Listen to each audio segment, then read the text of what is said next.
사실 팀장님이 제 상여금을 삭감한 이유는 제가 팀장님의 말도 안 되는 시스템 업그레이드 제안서에 서명하기를 거부했기 때문 아닙니까? 무슨 헛소리야? 무슨 업그레이드? 띵동. 연말 보너스가 입금되는 날, 사무실은 축제 분위기였습니다. 동료들은 1,000만 원, 3,000만 원이 찍힌 입금 문자를 보며 환호성을 질렀죠. 하지만 제 통장 잔고는 여전히 25만 원. 저는 아무렇지 않은 척 묵묵히 퇴근 카드를 찍고 주말을 맞았습니다. 그날 밤 제 휴대폰은 99번이나 울렸습니다. 그리고 회사에 다시 나타난 제가 던진 단 한마디에 사무실의 모든 것이 얼어붙었습니다. 오늘 마음 쉼터에서 들려드릴 이야기입니다. 설 연휴를 코앞에 둔 금요일 오후 흥성그룹 강남지사 사무실은 마치 용광로처럼 뜨거웠습니다. 히터 때문이 아니라 여기저기서 울려 퍼지는 은행 알림음 때문이었죠. 띵동 띵동 돈이 만들어내는 교향곡처럼 알림음은 쉴 새 없이 이어졌습니다. 사람들은 흥분했고 웃음소리와 환호성이 평소의 키보드 소리를 집어삼켰습니다. 옆자리 회계팀 막내가 작게 비명을 지르더니 맞은편 동료에게 휴대폰을 보여주며 자랑했습니다. 어머, 대리님, 저 기본급 3달치나 들어왔어요. 거의 1,000만 원이에요. 이번 설은 정말 따뜻하겠어요. 저쪽 구석에서는 영업팀장이 허벅지를 짝소리 나게 치며 오늘 저녁 회식은 자기가 쏘겠다고 호언장담했습니다. 무려 3,000만 원의 특별 상여금을 받았다는군요.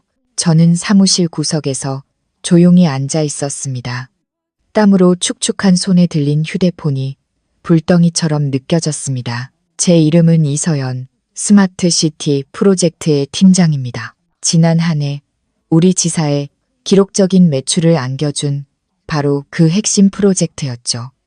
모두가 당연히 올해 보너스 킹은 저일 거라고 생각했습니다. 밤샘과 주말 반납을 밥 먹듯 하며 남편과 아이의 얼굴도 제대로 보지 못하고 달려온 대가 그 정도는 받아야 마땅했으니까요.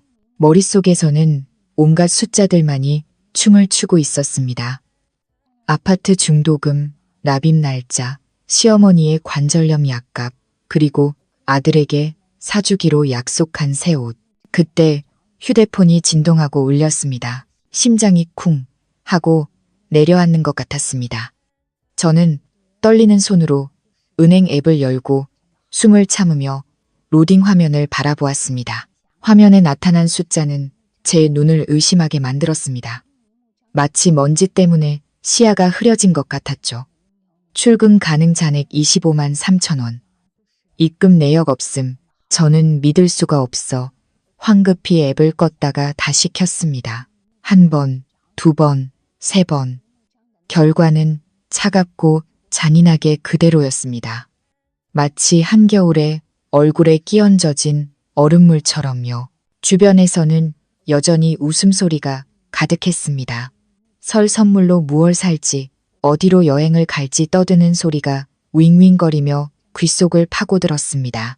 저는 깊게 숨을 들이마시며 분노와 서러움으로 미친 듯이 뛰는 심장을 진정시키려 애썼습니다. 그리고 자리에서 일어나 옷매무새를 가다듬고 곧장 박준서 팀장의 사무실로 향했습니다. 묵직한 원목문이 2개의 세상을 가르고 있었습니다. 노크를 하자 안에서 거만한 목소리가 들려왔습니다. 제 상사인 박 팀장은 의자에 깊숙이 몸을 기댄 채 김이 모락모락 나는 커피를 들고 있었습니다. 세상을 다 가진 듯한 여유로운 표정이었죠. 제가 들어서는 것을 보고도 그는 전혀 놀라지 않았습니다. 그저 의미심장한 미소를 입가에 머금을 뿐이었죠. 저는 휴대폰을 책상 위에 내려놓으며 최대한 침착하게 물었습니다. 팀장님, 올해 연말 상여금에 대해 여쭤보고 싶습니다. 다른 직원들은 모두 받았는데 왜 제 계좌에는 아무 변동이 없는 거죠? 박 팀장은 천천히 커피잔을 내려놓고는 책상이 구겨진 A사 용지 한 장을 제 쪽으로 툭 밀었습니다. 이서연 씨, 이거 한번 보시죠. 프로젝트 막바지 선과 재평가 보고서입니다. 이서연 씨가 담당한 스마트시티 프로젝트. 오늘 오전에 고객사로부터 시스템이 불안정하다는 클레임이 공식적으로 접수됐습니다. 저는 그 종이를 집어 들었습니다. 영혼 없는 글자들이 눈에 들어왔습니다. 명백한 허위 사실, 존재하지도 않는 기술적 오류를 제 탓으로 돌리는 내용이었습니다. 저는 고개를 들어 박 팀장의 눈을 똑바로 쳐다보았습니다. 팀장님, 바로 어제 파트너사로부터 감사 이메일을 받았습니다. 프로젝트 결과에 대단히 만족하며 유지보수 계약도 연장하겠다고 했습니다. 클레임이라니요. 박 팀장은 비웃으며 손에 든 펜을 빙빙 돌렸습니다. 목소리는 칼날처럼 차가웠습니다. 그건 겉으로 하는 말이죠, 이서연 씨. 실제로는 당신의 부주의 때문에 회사가 막대한 신뢰도 손실을 입었습니다. 새로운 급여 규정에 따라 회사에 손해를 끼친 직원은 상여금 전액을 삭감하여 손실을 보전하게 되어 있습니다. 당신을 해고하지 않은 것만으로도 다행으로 아세요. 그의 의기양양한 얼굴을 보자 속에서 차가운 분노가 치밀어 올랐습니다. 연초에 그가 제게 수천만 원에 달하는 접대비 허위 영수증을 내밀며 결제를 강요했던 일이 떠올랐습니다. 양심과 규정을 어길 수 없었던 저는 단호히 거절했었죠. 그때 그는 아무 말 없이 서류를 챙겨나갔지만 저를 바라보던 그 눈빛은 마치 어리석은 방해물을 보는 듯 했습니다. 그는 바로 오늘을 기다렸던 겁니다. 제가 돈이 가장 필요한 날, 모든 직장인이 손꼽아 기다리는 바로 그날, 제게 치명타를 날리기 위해서. 이건 단순한 개인적인 원한이 아니었습니다. 체계적인 짓밟기, 토사구팽의 잔인한 전형이었죠. 지금 여기서 소리치고 싸워봐야 소용없다는 것을 알았습니다. 권력은 그의 손에 있었고 최종 결제 도장은 언제나 박 팀장의 편인 김수진 이사의 손에 있었으니까요. 저는 보고서를 접어 주머니에 넣고 희미하게 웃었습니다. 그런 거였군요. 이유를 알려주셔서 감사합니다. 제 예상 밖의 담담한 태도에 박 팀장은 순간 당황한 듯 했습니다. 그는 의심스러운 눈초리로 저를 훑어보았습니다. 아마 제가 다른 사람들처럼 울고불고 애원하거나 난리를 칠 거라고 기대했겠죠. 하지만 제 고통을 보며 희열을 느끼게 해줄 생각은 추호도 없었습니다. 저는 뒤돌아 그의 사무실을 나왔습니다. 등 뒤로 악행을 저지른 자의 의심 가득한 시선이 느껴졌습니다. 자리로 돌아오자 주변 공기가 숨 막히게 답답해졌습니다. 동정, 호기심, 그리고 고소하다는 듯한 눈빛들이 제게 쏟아졌습니다. 박 팀장이 벌써 몇몇 측근들에게 제가 프로젝트를 망쳐서 상여금을 잘렸다고 소문을 냈을 겁니다.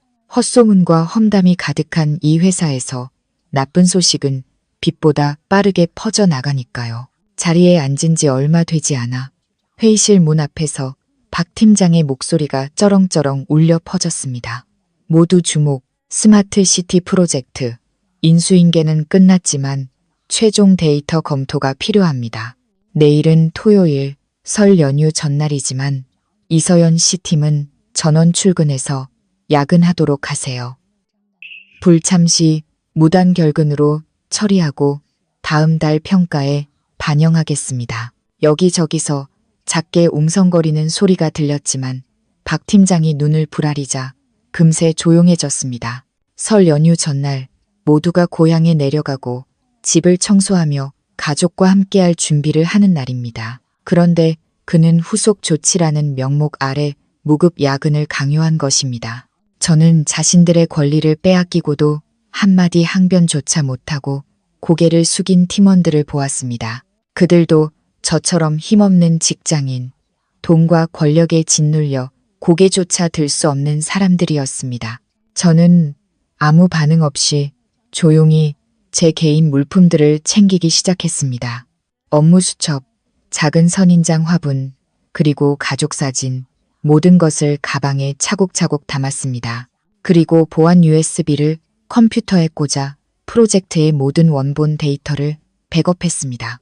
지난 1년간의 제 노력과 결백을 증명해줄 바로 그 데이터였습니다. 저는 키보드 위에서 손가락을 움직여 만약을 대비해 오래전부터 몰래 설치해둔 마지막 암호화 명령을 입력했습니다. 이것은 제가 개인적으로 설정한 보안 절차였고 해독키는 오직 저만이 가지고 있었습니다. 제가 없으면 서버에 있는 데이터들은 그저 의미 없는 문자들의 나열일 뿐이었습니다. 모든 작업을 마친 후 저는 모든 기기에서 로그아웃했습니다. 검게 변한 모니터 화면이 마치 이 회사에서의 제 미래를 보여주는 것 같았습니다. 5시 30분, 저는 퇴근 카드를 찍기 위해 일어섰습니다. 박 팀장이 출입구에 서서 저를 막아섰습니다. 그는 주머니에 손을 찔러 넣은 채 비아냥거렸습니다. 이서연 씨, 배짱 한번 두둑하네. 내일 안 보이기만 해봐. 그때 가서 울고불고 매달려도 소용없을 줄 알아. 저는 그의 오만한 얼굴을 똑바로 쳐다보며 또박또박 대답했습니다. 규정대로 처리하세요. 제 행동에 대한 책임은 제가 지겠습니다. 그리고 그의 옆을 스쳐 지나 엘리베이터로 향했습니다. 밖에 차가운 바람이 얼굴을 때렸지만 마음속에서는 전례 없는 결심이 불타오르고 있었습니다. 집 근처 ATM에 들러 생활비를 조금 인출하려 했습니다. 하지만 설을 앞두고 길게 늘어선 줄을 보자 차마 발길이 떨어지지 않았습니다. 통장에 남은 돈은 고작 25만 원 남짓. 이걸 뽑아버리면 아이가 아프기라도 할 때 어떻게 대처해야 할지 막막했습니다. 결국 저는 발길을 돌려 집으로 향했습니다. 집에 도착하자 따뜻한 밥 냄새와 남편과 아들의 웃음소리가 저를 맞았습니다. 코끝이 찡해졌습니다. 남편 민준이 부엌에서 분주하게 움직이고 있었습니다. 낡은 식탁 위에는 된장찌개와 김치, 그리고 계란 프라이 몇 개가 전부였습니다. 설을 앞둔 밥상치고는 너무나 초라했지만 가족의 온기로 가득했습니다. 제가 온 것을 보고 민준은 달려나와 제 어깨에 무거운 가방을 받아주었습니다. 그는 따뜻하게 웃으며 걱정스러운 눈빛으로 말했습니다. 서연아, 왔어? 오늘 차 많이 막혔지? 방금 저녁 다 됐으니까 손 씻고 와서 따뜻할 때 먹자. 저는 기름때 묻은 그의 거친 손을 보았습니다. 다니던 건설 회사가 부도가 난 후 민주는 생활비를 벌기 위해 밤낮으로 대리운전을 해야 했습니다. 한때는 유능한 건설 기사였던 그가 이제는 길 위에서 푼돈을 벌며 고개를 숙여야 했지만 단 한 번도 불평한 적이 없었습니다. 식탁에 앉아 밥을 한술 떴지만 목이 메어 넘어가지 않았습니다. 민주는 가장 먹음직스러운 계란 프라이를 제 밥 위에 올려주며 조심스럽게 물었습니다. 오늘 회사에서 보너스 나왔어.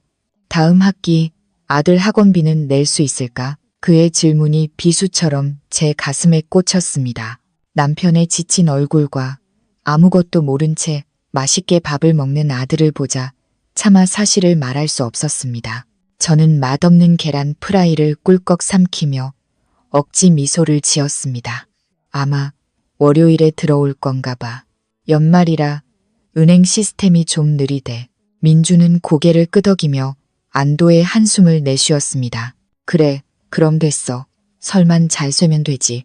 나도 오늘 밤에 몇 탕 더 뛰면 그래도 설 분위기 나게 떡국 끓여 먹을 돈은 벌 수 있을 거야. 밥 한 그릇을 뚝딱 비우는 남편을 보니 남편과 아들, 그리고 제 자신이 너무나 안쓰러워 가슴이 미어졌습니다. 그의 희생과 선량함은 회사에서 피를 빨아먹는 그들에 대한 분노를 더욱 키웠습니다. 그들은 우리의 땀과 눈물을 발판 삼아 호의호식하고 있었습니다. 저녁을 먹고 대충 설거지를 마친 뒤 저는 침실로 들어갔습니다.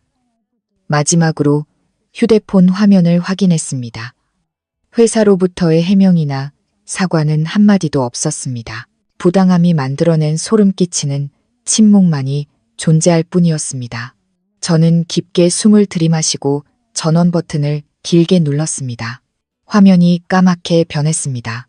저는 유심칩을 빼내 휴대폰을 옷장 구석에 던져버렸습니다. 설 연휴 전날 아침 눈부신 햇살이 창틈으로 쏟아져 들어와 좁지만 아늑한 우리 집 부엌을 비췄습니다. 고소한 버터와 달콤한 바닐라 향이 부엌을 가득 채웠습니다. 우리 아들이 가장 좋아하지만 바쁜 엄마가 좀처럼 해줄 시간이 없었던 핫케이크를 굽고 있었습니다. 노릇하게 익은 핫케이크를 뒤집으며 거실에서 만화를 보며 까르르 웃는 아들 소리를 들으니 마음이 이상할 정도로 가벼워졌습니다. 제 휴대폰은 여전히 옷장 구석에서 꺼진 채로 완벽한 침묵을 지키고 있었습니다. 저는 오늘 하루만큼은 오롯이 가족을 위한 날로 만들기로 다짐했습니다. 돈 걱정, 회사 걱정은 모두 내려놓고 엄마와 아내의 역할에 충실하기로요. 민주는 낡은 식탁을 낑낑거리며 닦고 있었습니다. 이따금 저를 보며 웃어주었는데 그 따뜻한 미소는 세상 풍파에 깊게 팬 그의 눈가 주름을 잠시나마 지워주는 듯 했습니다. 하지만 저희 집의 평화와는 정반대로 회사 사무실에서는 거대한 폭풍이 막 형성되고 있었습니다. 권력자들의 오만함을 날려버릴 거대한 폭풍이 말이죠. 나중에 전해 들은 이야기입니다. 그날 아침 해외 파트너사가 설 연휴로 은행 시스템이 마감되기 전에 50억 원의 잔금을 치르기 위해 갑작스럽게 최종 검수 데이터를 요청했다고 합니다. 박 팀장은 큰 공이라도 세운 사람처럼 의기양양하게 관리자 시스템에 접속했습니다. 하지만 그의 입가에 번졌던 미소는 순식간에 사라지고 경악으로 바뀌었습니다. 모니터에 차갑고 잔인한 붉은색 경고 메시지가 떠 있었기 때문입니다. 접근이 거부되었습니다. 프로젝트 관리자에게 문의하여 해독키를 받으십시오.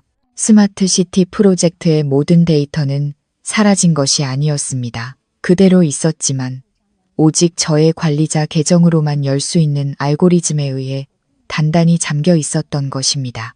그리고 그 계정은 바로 어제 박 팀장이 저를 해고 절차에 올린다며 직접 접근 권한을 삭제해버렸습니다. 박 팀장은 공황 상태에 빠졌습니다. 에어컨이 18도로 맞춰져 있었지만 그의 등에서는 식은땀이 비 오듯 흘렀습니다. 그는 떨리는 손으로 제게 전화를 걸었습니다. 한 통, 두 통, 10통. 돌아오는 것은 전화기가 꺼져 있어. 라는 기계적인 안내 음성뿐이었습니다.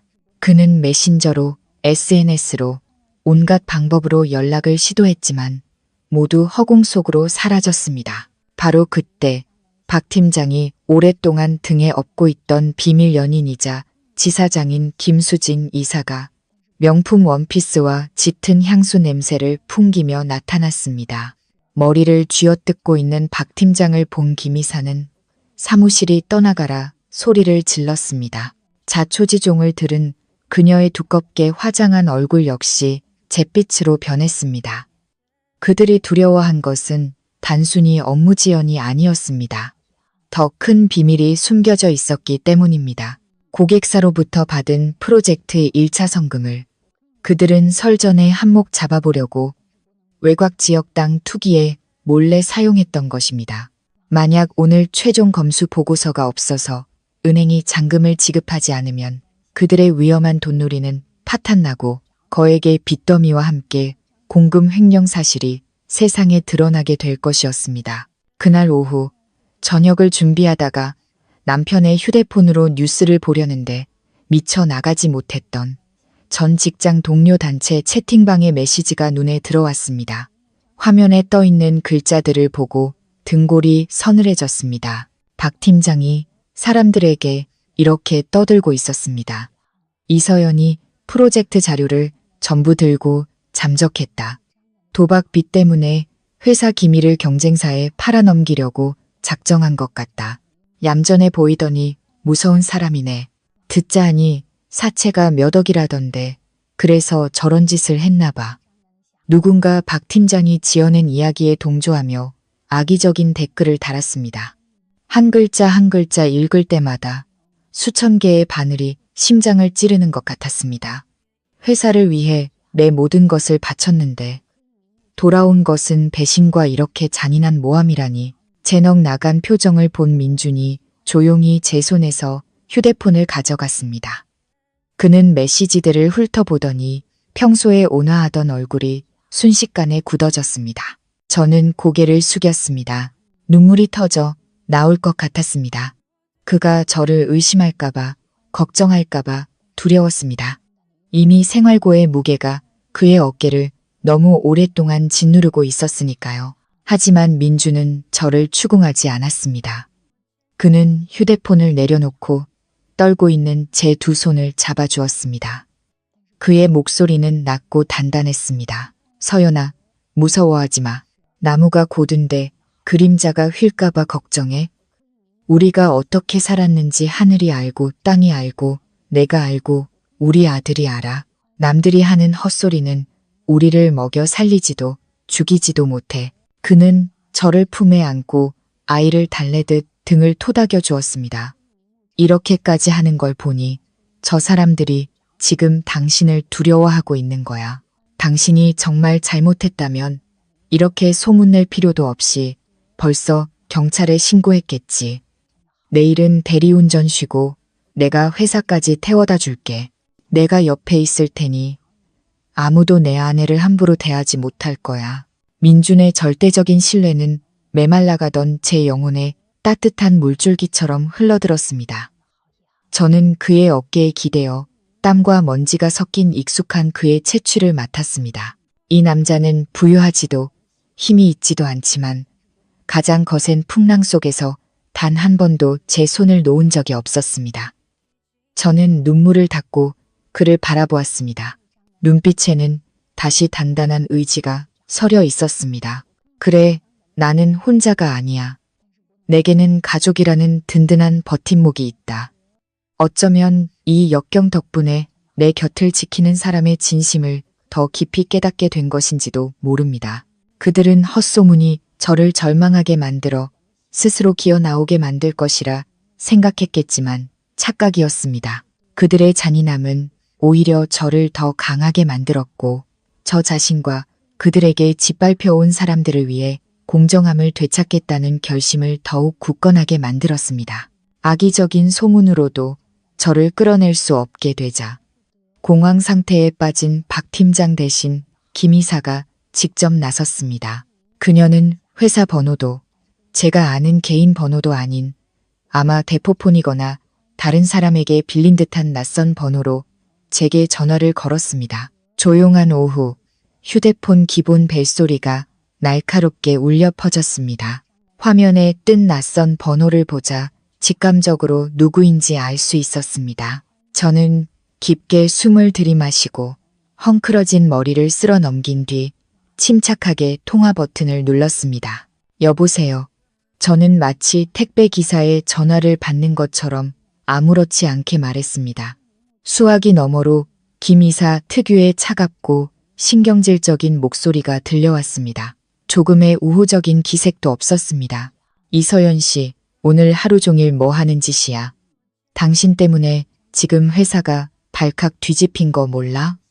그런 무책임한 태도, 내가 당장 해고시킬 수도 있어. 그녀는 여전히 그 거만하고 위압적인 태도로 저를 억누르려 했습니다. 예전의 저였다면 아마 벌벌 떨며 죄송하다고 빌었을 겁니다. 하지만 이제 그녀의 공허한 협박은 우습게만 들렸습니다. 이사님, 저는 높낮이 없는 일정한 톤으로 대답했습니다. 오늘은 주말이고 법정 공휴일인 설 연휴가 시작되는 날입니다. 가족과 시간을 보내기 위해 휴대폰을 꺼둘 권리가 저에게는 있습니다. 그리고 해고에 관해서는 이미 어제 박 팀장님이 상여금 전액 삭감과 함께 해고를 언급하지 않으셨나요? 뭘 더 협박하시겠다는 거죠? 김 이사는 순간 할 말을 잃은 듯 했습니다. 제가 이렇게 조목조목 맞받아칠 줄은 몰랐던 모양입니다. 하지만 그녀는 금세 심각한 목소리로 말을 바꿨습니다. 말장난하지 마. 스마트 시티 프로젝트 검수 데이터 파일 어디 있어? 왜 시스템에서 열리질 않는 거야? 고객사가 지금 계약 위반으로 소송 걸겠다고 난리야. 당신이 해결하지 않으면 회사 자산 파괴 혐의로 법적 책임을 져야 할 거야. 저는 낮게 웃으며 또박또박 대꾸했습니다. 이사님, 제가 흥성그룹에서 5년 동안 일했습니다. 업무 인수인계 절차는 누구보다 잘 압니다. 어제 퇴근하기 전에 모든 자료는 서버에 완벽하게 백업해 두었습니다. 파일을 열 수 없는 건 시스템 오류거나 관리자가 제 접근 권한을 삭제했기 때문이겠죠. 왜 제 탓을 하십니까? 그리고 그 프로젝트는 이제 박 팀장님이 담당하시는 걸로 아는데요. 김 이사는 인내심을 잃기 시작했습니다. 그녀의 목소리는 분노로 가늘게 떨렸습니다. 상관없어. 당신이 만든 거니까 당신이 책임져야지. 지금 명령이야. 일 시간 내로 회사에 복귀해서 파일 잠금 해제해. 어디에 있든 택시를 타든 퀵을 부르든 당장 와. 교통비는 회사가 처리해 줄 테니 일시간이라. 저는 시계를 흘깃 보고는 창밖에 어둑해지는 하늘을 보며 아쉬움 가득한 한숨을 내쉬는 척했습니다. 어쩌죠, 이사님. 지금 춘천 시댁에 와 있어서요. 서울에서 100km도 넘는데 지금 날개가 돋아도 1시간 안에는 못 가겠네요. 그리고 아시잖아요. 설 연휴에 차 잡기가 얼마나 힘든지. 김 이사는 말을 잇지 못했습니다. 제 부드럽지만 단호한 거절은 그녀의 오만함에 찬물을 끼얹는 격이었습니다. 그녀가 지금 불 위에 앉아 있다는 것을 알았지만 저는 그녀가 조금 더 타오르도록 내버려 두고 싶었습니다. 저는 그녀가 다른 말을 꺼내기 전에 예의 바른 인사말로 대화를 끊었습니다. 그럼 박 팀장님께 어떻게든 해결해 보라고 전해주세요. 저는 차례상 준비해야 해서 이만. 말을 마치자마자 저는 단호하게 전화를 끊었습니다. 뚜뚜뚜 하는 신호음은 대화의 끝을 알렸지만 동시에 새로운 심리전의 시작을 알리는 신호탄이기도 했습니다. 이제 칼자루를 쥔 것은 그들이 아니었으니까요. 전화를 끊은 후 저는 전원을 끄는 대신 휴대폰을 무음 모드로 바꾸고 화면을 바닥으로 뒤집어 놓았습니다. 이것이 전화를 끄는 것보다 더 잔인한 행동이라는 것을 알았습니다. 꺼진 전화는 연락이 닿지 않는다는 의미지만 울리는 전화를 받지 않는 것은 무시이자 도전이었습니다. 이제 제가 상황을 통제하고 있으며 더 이상 그들을 두려워하지 않는다는 신호였죠. 아니나 다를까 불과 몇 분 뒤 휴대폰이 책상 위에서 미친 듯이 진동하기 시작했습니다. 화면이 켜졌다, 꺼지기를 반복하는 모습이 마치 수화기 넘어 그들의 심장 박동 같았습니다. 김 이사의 낯선 번호, 박 팀장의 번호, 심지어 경영지원팀의 사무실 번호까지 그들과 가까운 동료들의 번호로도 전화가 걸려왔습니다. 저는 따뜻한 물 한 잔을 마시며 춤추는 휴대폰을 평온하게 바라보았습니다. 저는 은행의 암묵적인 룰을 잘 알고 있었습니다. 오늘은 설 연휴 전 마지막 자금 집행일. 만약 오후 5시까지 서류가 완비되지 않으면 모든 돈은 연휴가 끝날 때까지 묶이게 됩니다. 김 이사와 박 팀장처럼 외부에서 급전을 빌려 부동산 투기를 하는 사람들에게 하루 이자만 해도 잠 못 이룰 정도인데 하물며 열흘이 넘는 연휴 동안 자금이 묶인다는 것은 상상조차 하기 싫은 악몽일 겁니다. 남편 민준이 제 휴대폰이 계속 울리는 것을 보고 걱정스럽게 물었습니다. 여보, 저렇게 전화가 많이 오는 걸 보니 무슨 큰일이라도 생긴 거 아니야? 그냥 한번 받아보는 게 어때? 저는 미소를 지으며 남편의 거친 손을 잡고 고개를 저었습니다. 괜찮아, 여보. 지금 전화를 받으면 우리가 지는 거야. 저 사람들은 지금 패닉 상태야.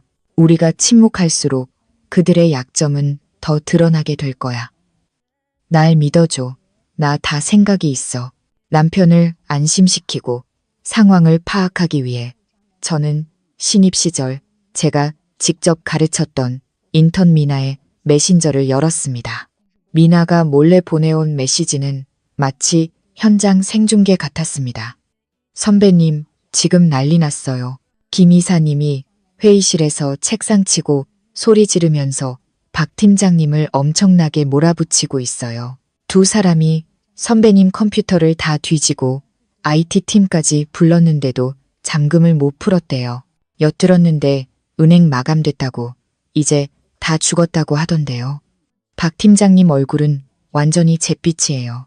메시지를 읽으며 저는 통쾌함을 느꼈습니다. 남의 불행을 바라는 사람은 아니지만 저를 벼랑 끝으로 내몰고 제 아이의 밥그릇까지 빼앗으려 했던 자들에게 이 정도의 벌은 너무나 가벼웠습니다. 집 안의 공기는 여전히 따뜻했습니다. 아들이 레고를 조립하는 소리가 경쾌하게 들려왔습니다. 하지만 저 유리로 된 사무실 건물 안에서는 화약 냄새와 공포로 공기가 무겁게 가라앉고 있을 겁니다. 저의 시간 끌기 전략은 완벽하게 먹혀들었습니다. 저는 무해한 시간을 가장 날카로운 무기로 바꾸어 적들의 인내심과 계략을 조금씩 베어내고 있었습니다. 그날 밤 도시는 설을 앞둔 늦은 잠에 빠져들었습니다. 길 위의 차들도 뜸해지고 낡은 창문 틈으로 스며드는 바람 소리만 남았습니다. 저는 침대에 앉아 새근사근 잠든 아들을 바라보았습니다. 평화로운 이 모습은 제 손에 들린 쉴 새 없이 화면이 번쩍이는 휴대폰과 너무나 대조적이었습니다. 부재중 전화는 99통에서 멈춰 있었습니다. 아름다운 숫자지만 이 상황에서는 절망을 담고 있었죠. 전화가 소용없어지자 그들은 메시지로 저를 공격하기 시작했습니다. 메시지 함을 열자 차갑고 날카로운 우박처럼 협박과 회유가 쏟아졌습니다. 처음에는 김 이사의 낯선 번호로 온거만한 협박 문자였습니다. 이서연 씨, 내일 아침까지 나타나서 뒷수습하지 않으면 법무팀을 움직일 거야. 당신도 어린 자식 키우는 사람이잖아. 이력서에 빨간 줄 긋고 싶지 않으면 알아서 해. 나중에 어디 가서 재취업도 힘들게 만들어 줄 테니까.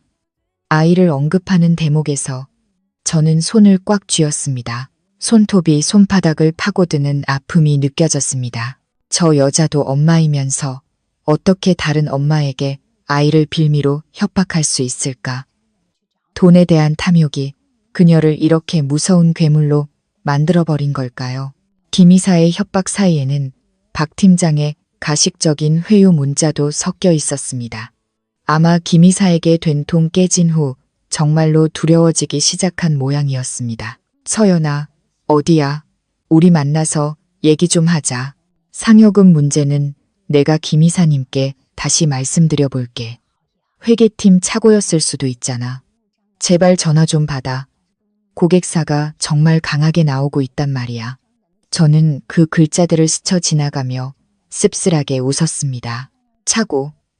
그가 제 얼굴에 상여금 삭감 통보서를 던졌을 때, 허위 영수증에 서명하라고 강요했을 때, 왜 착오라고 말하지 않았을까? 이제 와서 자기 밥그릇이 위태로워지니 우리라는 단어를 쓰는군요. 저는 어떤 문자에도 답하지 않았습니다. 조용히 모든 화면을 캡처했습니다. 불법적인 해고 협박, 한밤중에 괴롭힘 문자, 그리고 과거에 박 팀장이 규정 위반을 강요했지만 제가 거절했던 대화 내용까지 모든 것을 증거라는 이름의 폴더에 저장했습니다. 시계가 자정을 알렸습니다.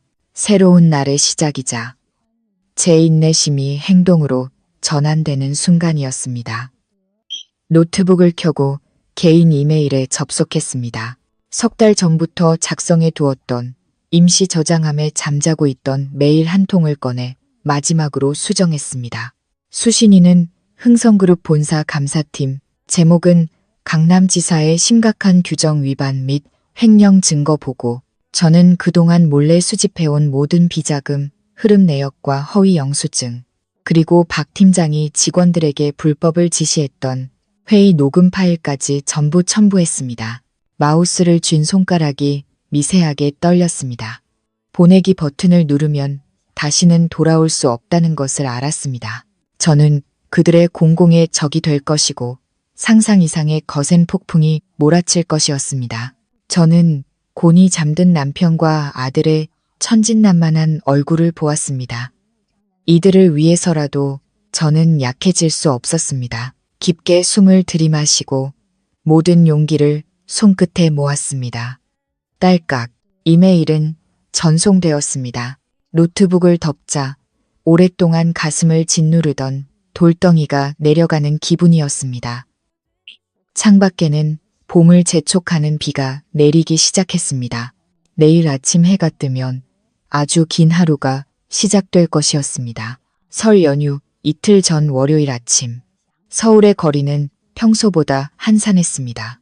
사람들은 고향으로 떠나거나 여행을 떠나 도시는 보기 드문 고요함에 잠겨 있었습니다. 하지만 제 마음속에서는 가장 격렬한 싸움이 시작되고 있었습니다. 저는 일찍 일어나 가장 깔끔한 오피스룩을 다려입고 잠 못 이룬 창백한 얼굴을 가리기 위해 붉은 립스틱을 발랐습니다. 남편 민준도 저를 따라 일찍 일어났습니다.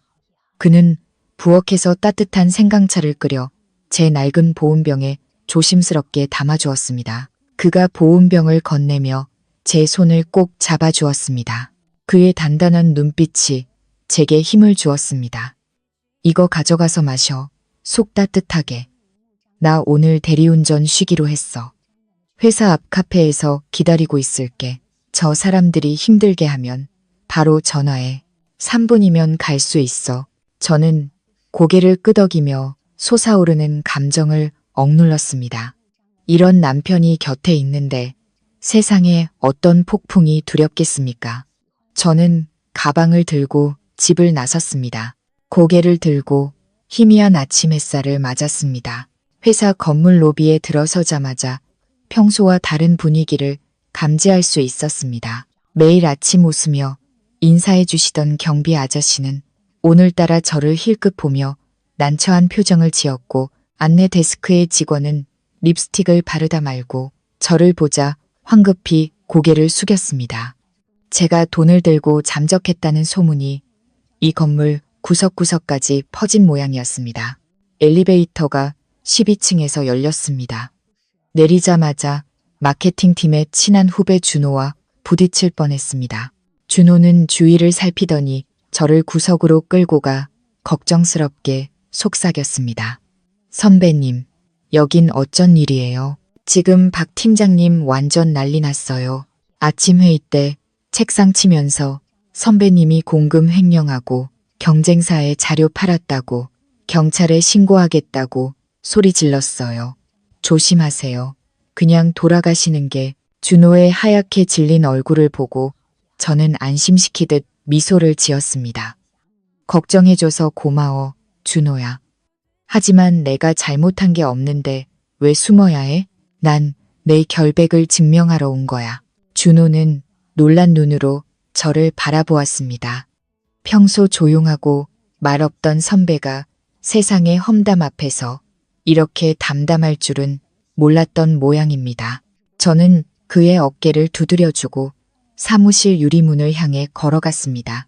안은 폭풍전야처럼 무겁게 가라앉아 있었습니다. 모두가 고개를 숙이고 일하는 척했지만 수십 개의 귀가 제 쪽으로 쫑긋 세워져 있었고 수십 개의 눈이 제 발걸음을 훔쳐보고 있었습니다. 그들은 죄인이 어떻게 처리되는지 궁금해하거나 설 연휴의 안냉거리가 될 재미있는 구경거리를 기다리고 있었습니다. 저는 제 자리로 걸어갔습니다.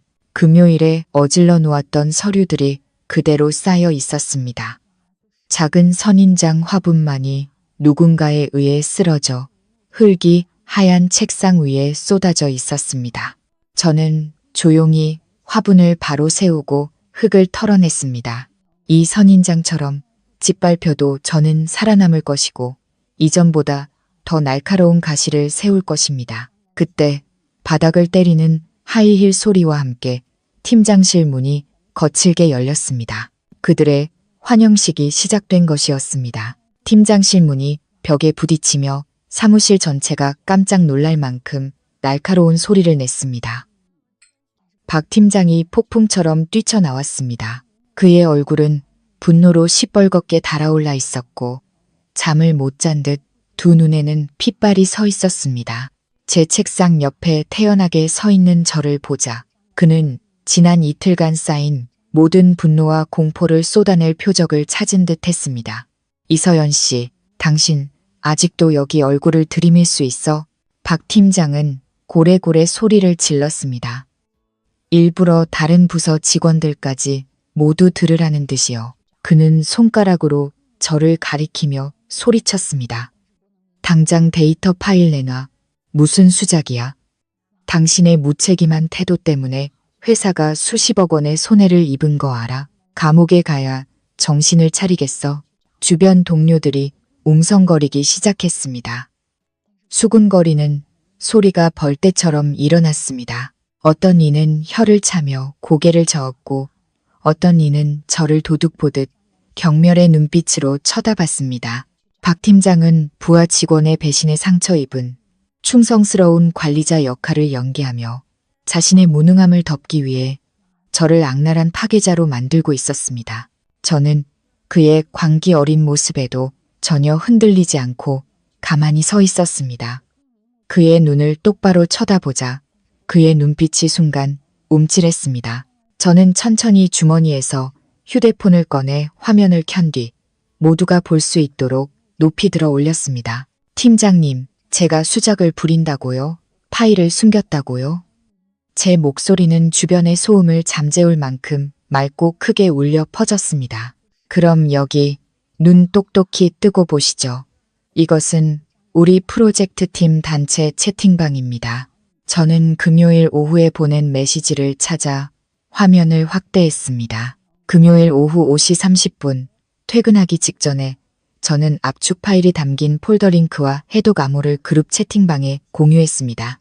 심지어 팀장님과 김 이사님을 태그해서 보고까지 드렸습니다. 그때 두 분은 회식 장소 정하느라 바쁘셔서 제 메시지를 읽을 생각도 안 하셨던 모양이죠. 박 팀장은 얼어붙었습니다.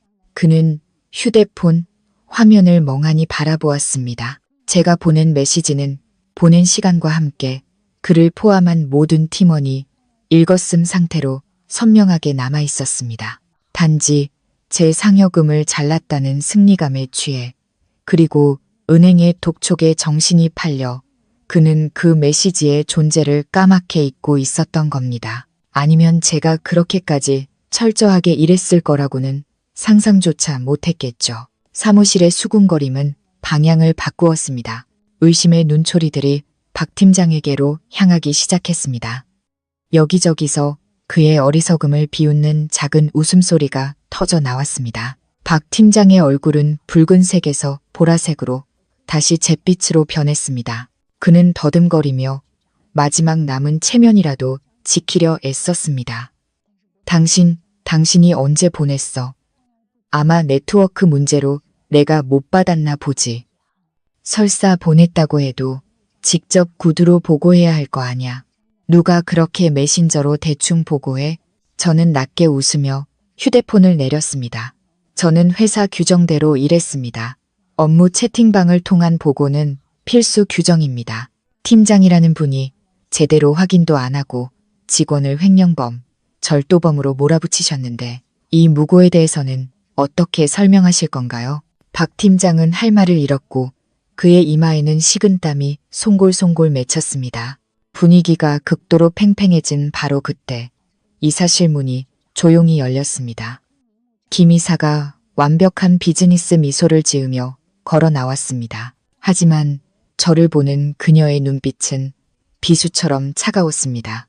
그녀는 박 팀장이 여기서 저와 계속 다투게 놔두면 상황이 더 커지고 자신들에게 불리해질 것이라는 것을 알았습니다.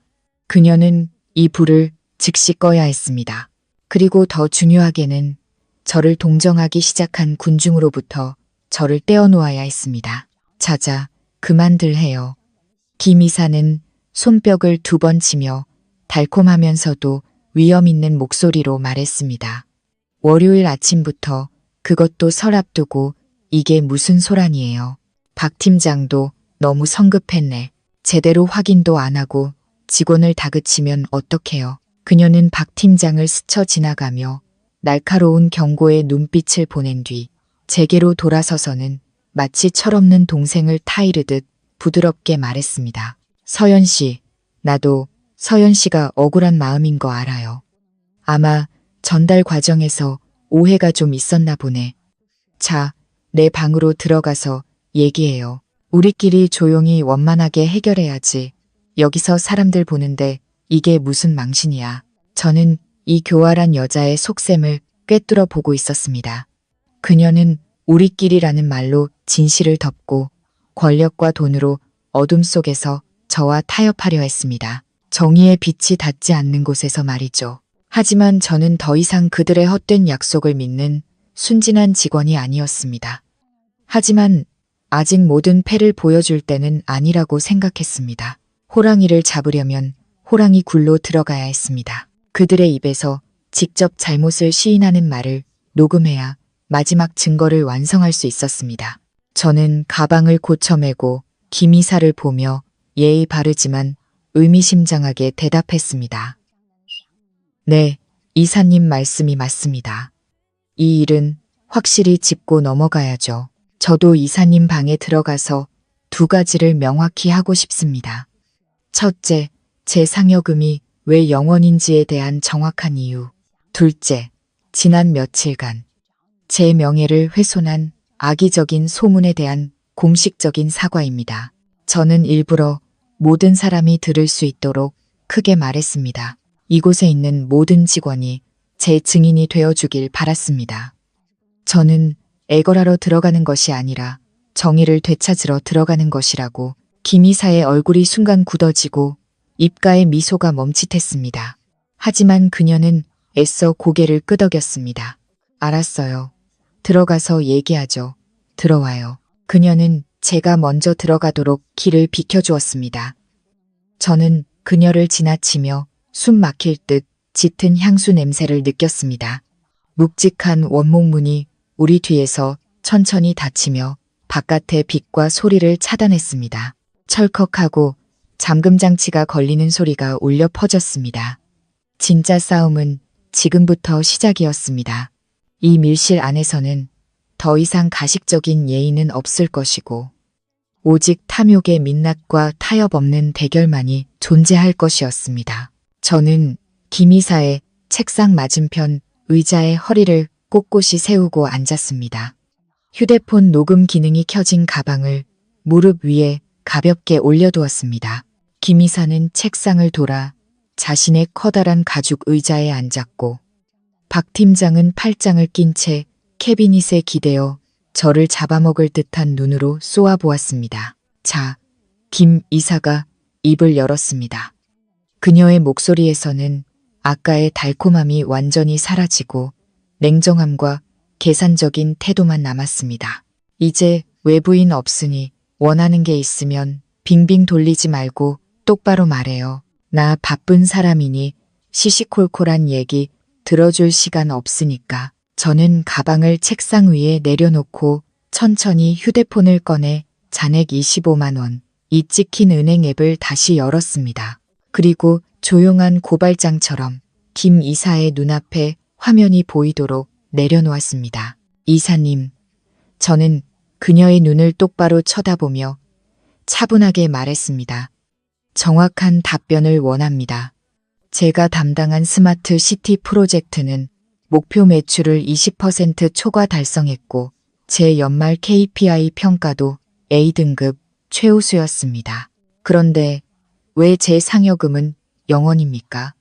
김 이사는 휴대폰 화면을 흘깃 보고는 박 팀장에게 눈짓을 보냈습니다. 박 팀장은 그 신호를 알아듣고 헛기침을 한 뒤 앞으로 나섰습니다. 마치 부하 직원을 훈계하는 상사인 척 거만한 태도를 취했습니다. 이서연 씨, 그가 가르치듯 말했습니다. 당신은 겉만 보는군. 매출 좋고 KPI 높은 건 맞아. 하지만 인수인계 후에 고객사에서 서비스 품질에 대해 얼마나 많은 불만을 제기했는지 알아?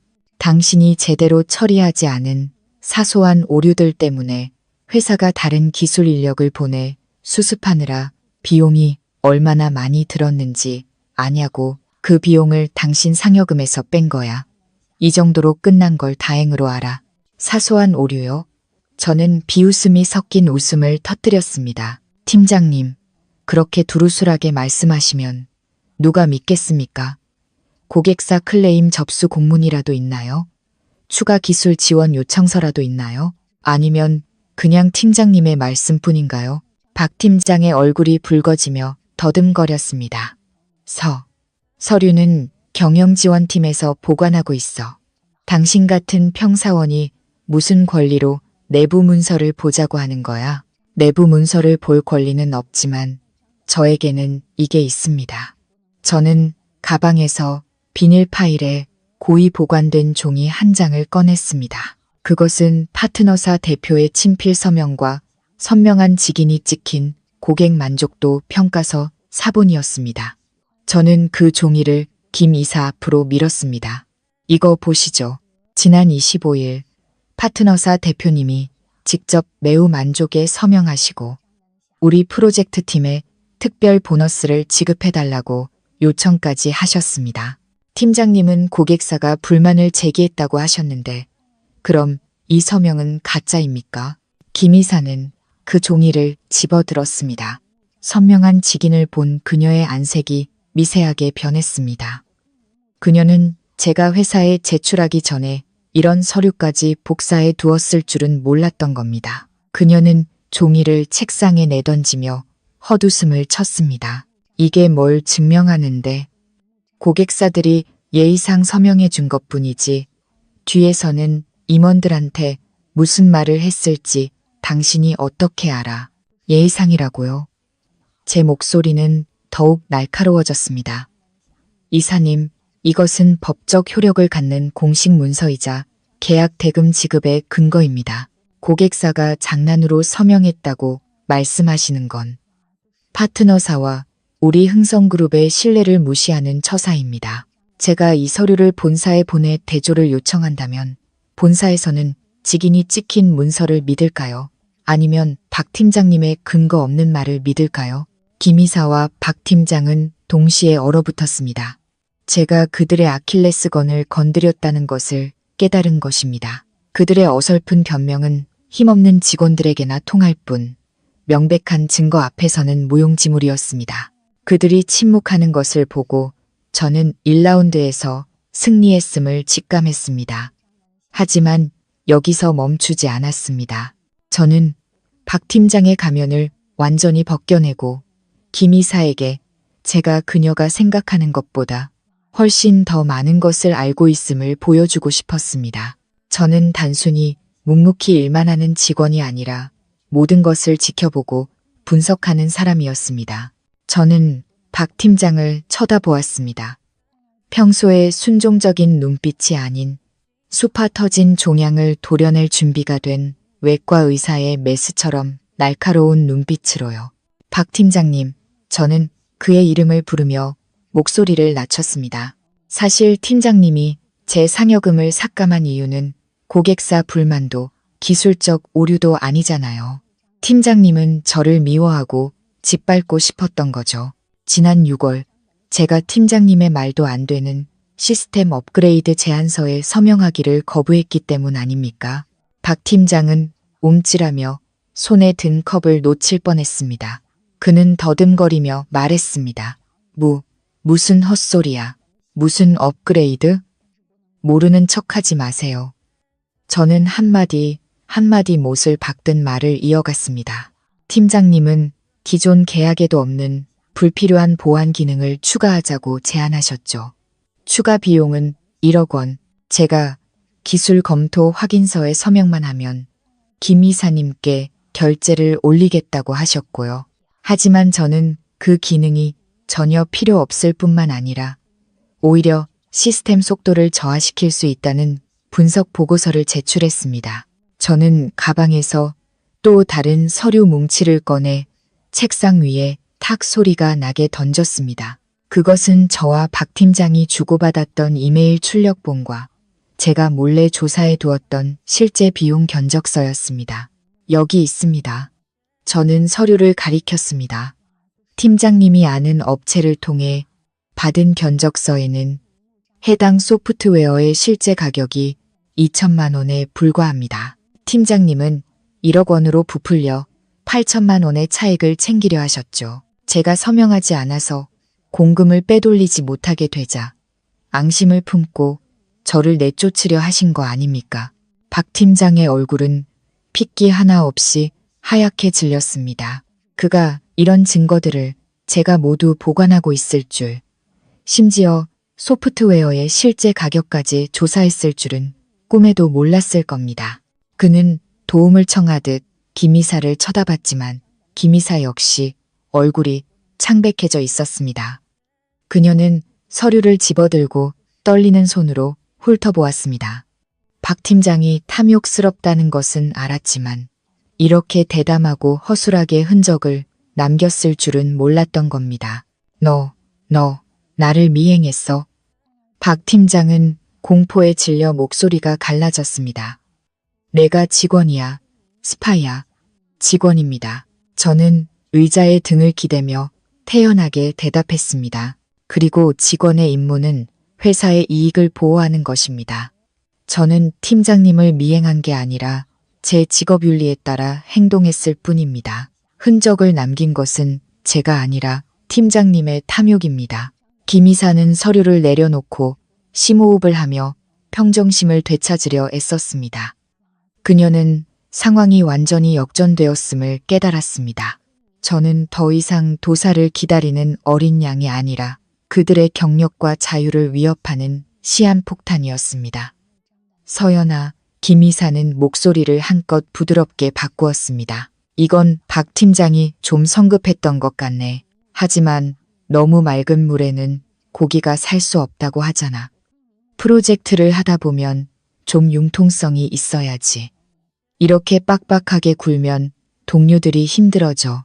융통성이 공금을 빼돌리는 겁니까? 저는 그녀가 말을 돌릴 틈을 주지 않고 되물었습니다. 성실한 직원의 상여금을 삭감해서 자신의 탐욕을 채우는 게 융통성입니까? 이사님께서 그걸 융통성이라고 부르신다면 죄송하지만 저는 그런 일하는 방식은 배울 수 없겠습니다. 김 이사는 자리에서 일어나 와인 캐비닛으로 가더니 물 한 잔을 따라 제 앞에 놓았습니다. 그녀가 자세를 낮추고 이 불을 평화적으로 끄기 위한 해결책을 찾고 있다는 신호였습니다. 그녀는 영리한 사람이었고 언제 강하게 나가고 언제 부드럽게 대해야 하는지 아는 사람이었습니다. 알았어. 김 이사는 제 옆자리 의자에 앉아 마치 친한 자매처럼 다정하게 말했습니다. 내 억울한 마음 이해해. 박 팀장이 잘못한 건 내가 나중에 내부적으로 처리할게. 그리고 내 부분에 대해서는 내가 회계팀에 예비비 검토하라고 해서 책임감에 대한 보상 차원에서 조금 챙겨주도록 할게. 어때? 그녀는 마치 거지에게 적선하듯 조금 챙겨준다는 말을 가볍게 던졌습니다. 푼돈 몇 푼으로 제 입을 막고 제가 겪은 굴욕과 부당함을 잊게 할 수 있다고 생각한 걸까요? 저는 맑은 물잔을 보며 희미하게 웃었습니다. 이사님, 지금 저랑 시장에서 나물값 흥정하십니까? 저는 돈을 구걸하는 게 아닙니다. 제 노동의 대가로 당연히 받아야 할 것을 요구하는 겁니다. 회사 규정상 A등급 직원은 3개월치 영업이익 연동 상여금을 받게 되어 있습니다. 저는 그 금액 100% 단 1원도 빠짐없이 받아야겠습니다. 너 지금도 촌진츠, 득촌진처이야. 구석에 서 있던 박 팀장이 갑자기 소리쳤습니다. 회사가 어려운 상황인데 김 이사님이 저렇게까지 봐주시는데도 요구가 너무 과한 거 아니야? 내가 지금 당장 근무 태도 불량으로 해고 통지서에 사인해 버릴 수도 있어. 조용히 못해. 김 이사가 박 팀장을 향해 불꽃 튀는 눈으로 소리쳤습니다. 그녀는 박 팀장이 불에 기름을 붓고 있다는 것을 알았습니다. 저는 그의 협박에 전혀 두려워하지 않았습니다. 박 팀장님, 얼마든지 사인하세요. 하지만 사인하기 전에 이것 하나만 명심하세요. 팀장님의 해고 통지서는 제 근로계약을 끝낼 수는 있겠지만 동시에 제가 회사를 상대로 노동위원회에 제소할 수 있는 증거가 될 겁니다. 그렇게 되면 상여금 문제뿐만 아니라 저 1억 원짜리 허위 계약서도 공개적으로 다뤄지게 되겠죠. 박 팀장의 얼굴이 새하얘졌습니다. 그는 입을 열었지만 아무 말도 하지 못했습니다. 제가 농담하는 게 아니라는 것을 알았기 때문입니다. 저는 김 이사를 향해 두 번째 조건을 제시했습니다. 그리고 한 가지 더. 지난 며칠간 박 팀장님은 제가 횡령하고 잠적했다고 소문을 냈고 이사님 역시 전화로 저를 협박하셨습니다. 모든 직원 앞에서 공식적으로 사과해 주십시오. 제 명예를 회복하고 싶습니다. 김 이사는 미간을 찌푸렸습니다. 돈은 어떻게든 마련할 수 있겠지만 공개 사과라니. 그것은 지사장으로서 그녀의 체면에 먹칠을 하는 것이었습니다. 그녀는 단 한 번도 평사원에게 고개를 숙여본 적이 없었습니다. 서연아, 김 이사는 망설였습니다. 돈 문제는 오늘 중으로 해결해 줄게. 그런데 사과 문제는 이렇게 하면 어떨까? 내부적으로 오해가 있었다는 내용의 전체 메일을 보내는 걸로. 사람들 앞에서 사과하는 건 모양새가 좀 그렇잖아. 리더십의 타격이 커. 리더십이요? 저는 씁쓸하게 되물었습니다. 지킬 리더십이나 남아 있으십니까? 무고한 사람에게 누명을 씌웠을 때 이미 스스로 리더십을 무너뜨리신 겁니다. 저는 지금 두 분께 실수를 바로잡고 마지막 남은 양심이라도 되찾을 기회를 드리는 겁니다. 김 이사는 침묵했습니다. 그녀의 눈동자가 좌우로 흔들리며 손익을 계산하고 있었습니다. 그녀는 자신이 궁지에 몰렸다는 것을 알았습니다. 동의하지 않으면 제가 데이터를 열어주지 않을 것이고 프로젝트는 파탄나고 손해는 훨씬 더 커질 것이었습니다. 하지만 동의하면 체면을 구기게 되겠죠. 하지만 체면과 자리 중 그녀는 더 가벼운 것을 선택해야 했습니다. 알았어. 김 이사는 이를 악물고 고개를 끄덕였습니다. 오늘 오후 3시에 부서 회의 때 명확하게 얘기할게. 상여금은 회의 시작 전에 내 계좌로 입금될 거야. 이제 자리로 돌아가서 파일 열 준비나 해. 저는 자리에서 일어나 옷매무새를 가다듬었습니다. 입금 알림 문자 기다리겠습니다. 돈이 들어오고 사과가 이루어지면 제 할 일을 하겠습니다. 저는 사무실을 걸어 나왔습니다. 등 뒤로 분노에 찬 눈으로 서로를 마주보는 두 실패자가 느껴졌습니다. 저는 그들의 약속이 바람 앞에 등불처럼 위태롭다는 것을 알았습니다. 그들은 단지 시간을 벌어 뒤에서 저를 처리할 방법을 찾고 있을 뿐이었습니다.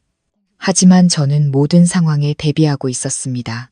자리로 돌아오자 동료들의 호기심 어린 시선이 저를 따라다녔습니다. 그 밀실 안에서 무슨 일이 있었는지, 제가 해고당했는지, 아니면 어떤 타협을 했는지 궁금해했습니다. 저는 아무 말 없이 컴퓨터를 켜고 일하는 척했지만 온 신경은 주변의 움직임에 쏠려 있었습니다. 그때 휴대폰이 진동했습니다. 낯선 번호로 온 메시지였지만 저는 곧 IT팀의 착한 후배 현우라는 것을 짐작했습니다. 오늘 아침 제 파일에 잠금을 풀지 못해 박 팀장에게 심하게 혼났던 바로 그 친구였습니다. 선배님, 조심하세요. 방금 회의실 지나가는데 김 이사님이 법무팀이랑 인사팀에 전화하고 있었어요. 뭐 징계 의결서니 보안 규정 위반이니 파일 받은 직후에 해고하라는 둥 그런 얘기를 하던데요. 아무래도 뒤통수 치려는 것 같아요. 메시지를 읽었지만 전혀 놀라지 않았습니다. 교활한 자들의 본성이란 그런 것이니까요. 그들은 결코 순순히 패배를 인정하지 않습니다.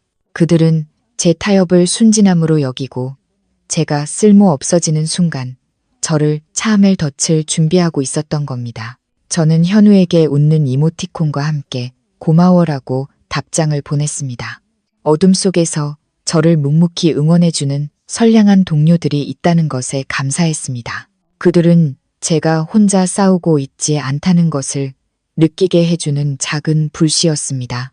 저는 어젯밤 작성해 두었던 본사 감사팀에 보낼 이메일을 다시 열었습니다. 아직 보내지 않은 이유는 만약 그들이 진심으로 뉘우친다면 마지막 기회를 주고 싶었기 때문입니다. 하지만 제 자비심은 잘못된 곳에 쓰인 것 같았습니다.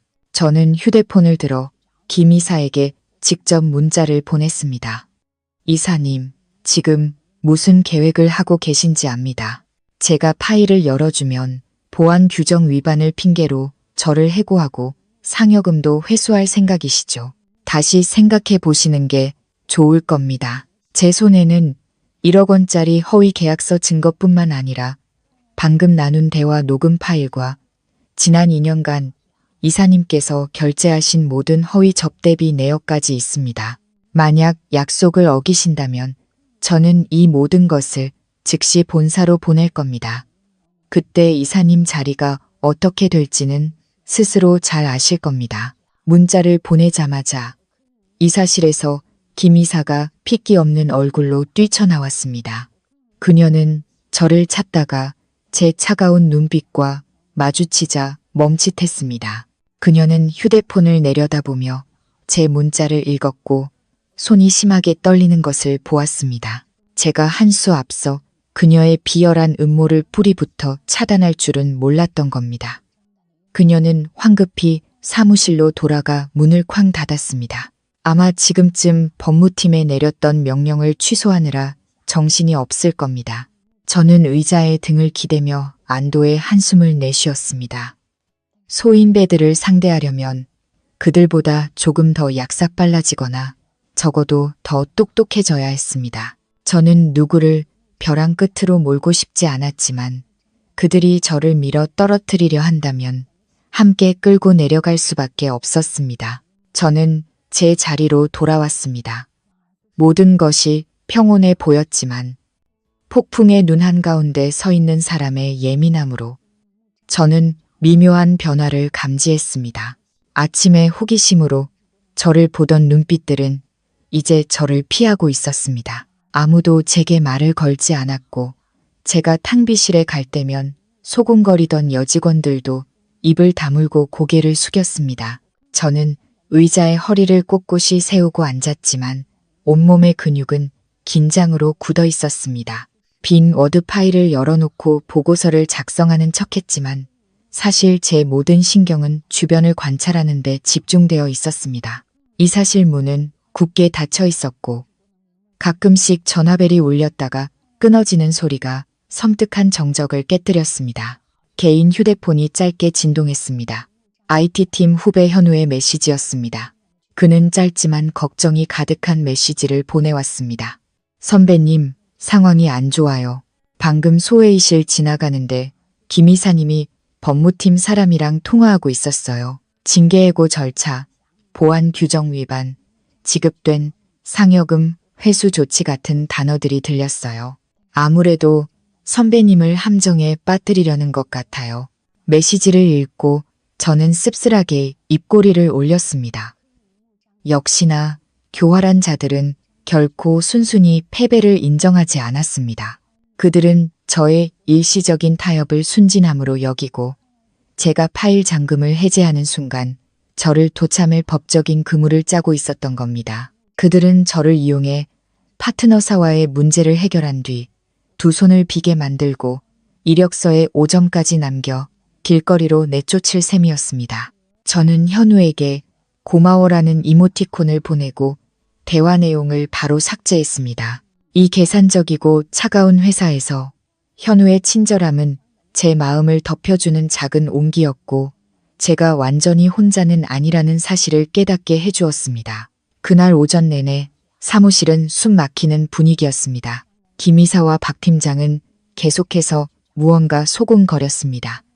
둘 다 애써 태연한 척했지만 얼굴에는 긴장감이 역력했습니다. 박 팀장은 가끔씩 저를 증오에 찬 눈빛으로 쏘아보았지만 제가 쥔 증거가 두려운지 감히 다가오지는 못했습니다. 벽시계의 바늘이 천천히 움직였습니다. 매 순간이 정신적인 고문이었지만 저는 두려워하지 않았습니다. 아침에 길 건너편에서 아내를 지키기 위해 묵묵히 서 있던 남편의 모습, 된장찌개가 전부였던 소박한 저녁상과 아들의 천진난만한 눈빛을 떠올렸습니다. 그 평범한 일상들이 제게 강철 같은 정신력을 주었습니다. 점심시간이 되자 사무실은 텅 비었습니다.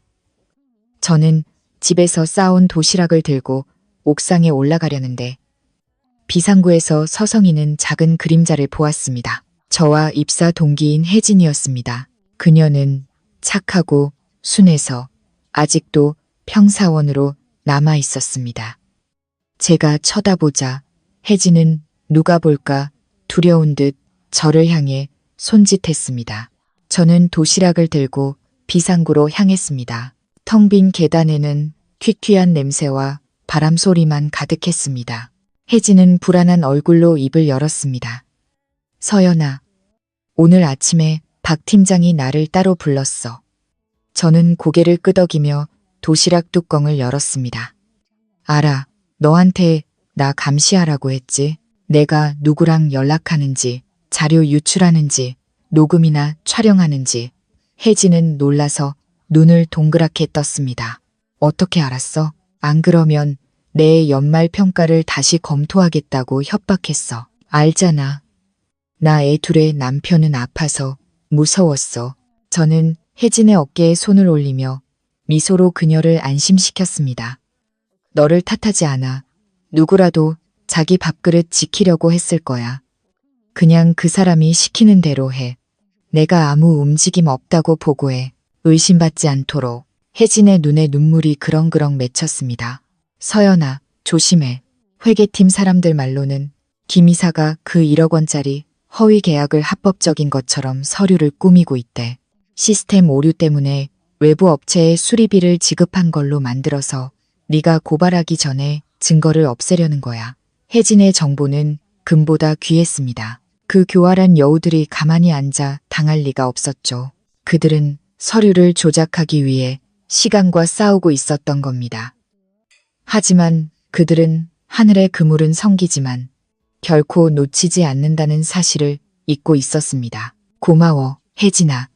정말 중요한 정보야. 이제 그만 가봐. 오래 같이 있으면 의심받을 수 있으니까. 혜진이 떠난 후 저는 밥을 먹는 대신 휴대폰을 꺼냈습니다. 그리고 반년 전 박 팀장에 의해 억울하게 해고당했던 전 동료 태식이의 번호를 찾았습니다. 태식아, 나 서연 누나야. 혹시 예전에 박 팀장이 구두로 지시했던 이메일들 아직 가지고 있어? 응, 급하게 필요해서. 내가 그 인간한테 평생 잊지 못할 교훈을 선물해 주려고. 너의 억울함도 풀어줄 겸. 수화기 너머로 태식이의 흥분된 목소리가 들려왔습니다. 누나, 필요하면 뭐든지 말씀하세요. 저 그날만 기다렸어요. 바로 보내드릴게요. 전화를 끊자 자신감이 차올랐습니다. 박 팀장과 김 이사에게 짓밟혔던 사람들의 네트워크는 생각보다 넓고 강했습니다. 그들은 조용히 흐르는 지하수처럼 단 하나의 균열만 생기면 지상으로 솟구쳐 올라 모든 오물을 씻어낼 준비가 되어 있었습니다. 정확히 오후 3시 대회의실은 사람들로 가득 찼고 공기는 끊어지기 직전에 현처럼 팽팽했습니다. 저는 회의 테이블 중앙, 의장석 바로 맞은편에 허리를 꼿꼿이 세우고 앉았습니다. 김 이사와 박 팀장이 가장 마지막에 들어왔습니다. 김 이사는 검은색 정장으로 갈아입고 짙은 화장으로 냉혹한 권위를 드러냈습니다. 박 팀장은 두꺼운 서류 뭉치를 든 채 살기등등한 표정이었습니다. 그들은 가장 높은 자리에 앉아 위압적으로 회의실을 훑어보았습니다. 김 이사는 겉으로는 전문적이지만 내용은 텅 빈 연설로 회의를 시작했습니다. 그녀는 15분 동안이나 연말 경영 상황과 시장의 어려움, 그리고 경영진의 노력에 대해 떠들었지만 정작 핵심 문제인 저의 상여금과 사과에 대해서는 한마디도 언급하지 않았습니다. 저는 그녀의 거짓된 말을 들으며 인내심이 바닥나는 것을 느꼈습니다. 시계를 흘깃 보고 고개를 숙인 동료들을 보았습니다.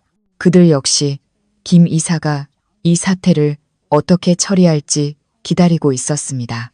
긴 연설이 끝나고 김 이사가 차를 한 모금 마신 뒤 다른 안건으로 넘어가려 할 때 제가 입을 열었습니다.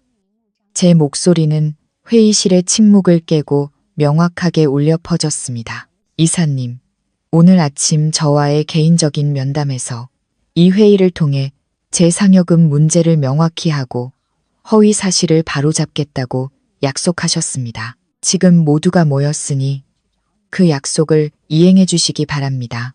김 이사는 멈칫하며 찻잔을 세게 내려놓았습니다. 그녀의 눈에 분노가 스쳤지만 금세 거짓된 위험으로 그것을 감쌌습니다. 아, 이서연 씨건 말이죠.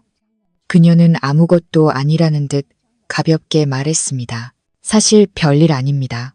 지난 며칠간 이서연 씨가 연락 두절 상태여서 회사 동료들이 혹시 무단 퇴사한 건 아닌가 오해하고 걱정했던 겁니다.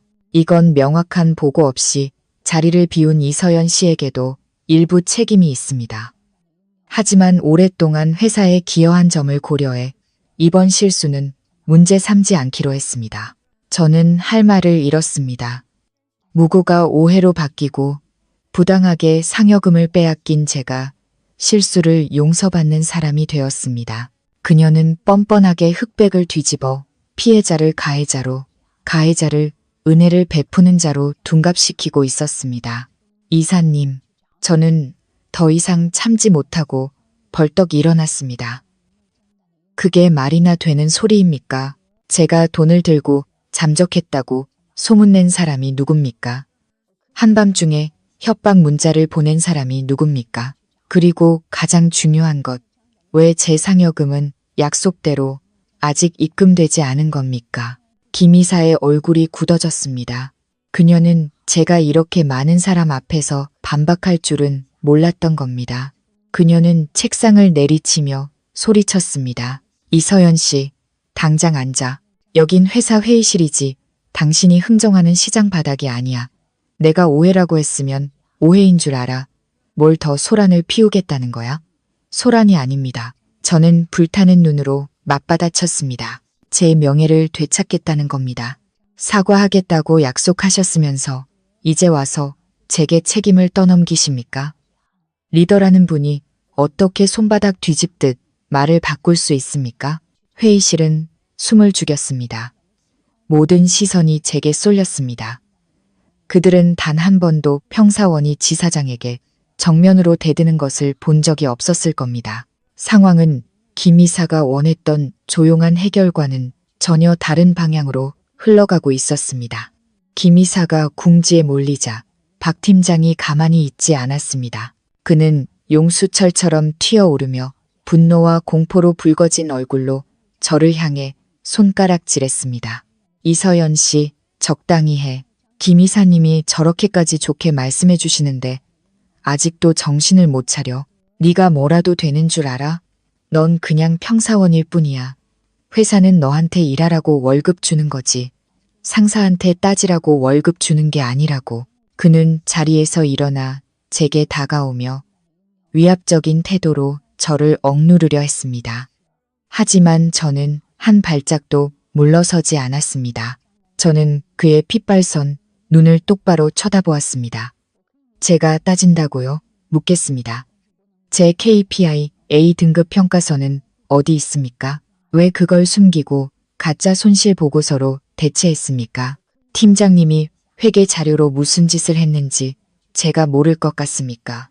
박 팀장은 순간 멈칫했지만 금세 뻔뻔한 표정을 되찾았습니다.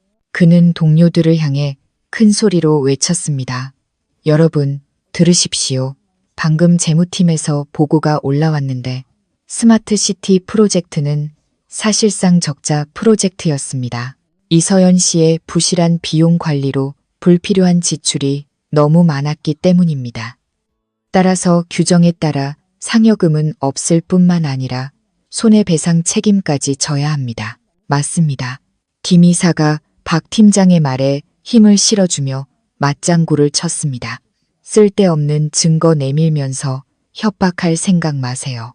재무팀에서 이미 결산 끝났습니다. 당신 프로젝트에 문제가 있었으니 돈 못 받는 건 당연한 절차입니다. 계속해서 소란 피우고 회사 질서를 어지럽히면 명령 불복종 및 업무 방해 혐의로 즉시 해고 조치하겠습니다. 두 사람은 완벽한 콤비 플레이로 저를 짓밟으려 했습니다.